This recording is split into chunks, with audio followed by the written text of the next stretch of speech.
Good morning. My audience today is the New York State Senate. I am here today to speak in favor of Bill S-4983, which is an act to amend Article 17A of the Surrogates Court Procedure Act in relation to guardianship and health care decisions for persons with developmental disabilities.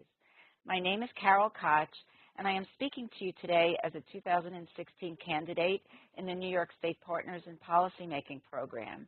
I am also the mother of a 19-year-old young man with autism and an attorney who has handled Article 17A guardianship proceedings for my sons and others.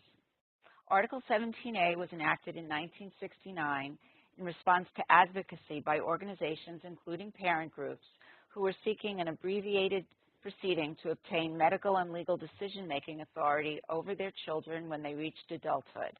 Although the proponents of the law were well-meaning, increased knowledge about the capacities of people with developmental disabilities and the acknowledgement of their human rights has made this statute outdated in fundamental ways and in need of significant reform.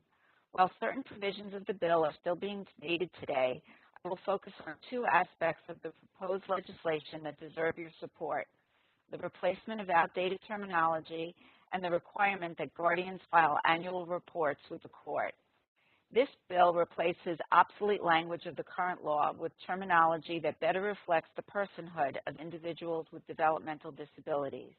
In place of the term mentally retarded person, the bill would change the language to person with a developmental disability.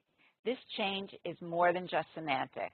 As I have learned through Partners in Policymaking, legislatures and social movements across the country are recognizing that those people with disabilities are people first. This change in thinking is leading to greater participation by people with disabilities in all aspects of community life. Another important part of the bill would create better accountability by requiring guardians to file an annual report with the surrogates court. Under the current statute, once a guardian is appointed, he or she is never required to provide any information to the court about the well-being of the person under guardianship.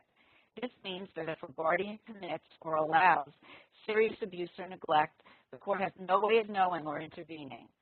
Although we are now my son's guardians, my husband and I will not live forever. The new legislation will provide a process to ensure that any future guardians will be accountable for their actions. I thank you for your time today. I would be happy to provide further information about this important legislation.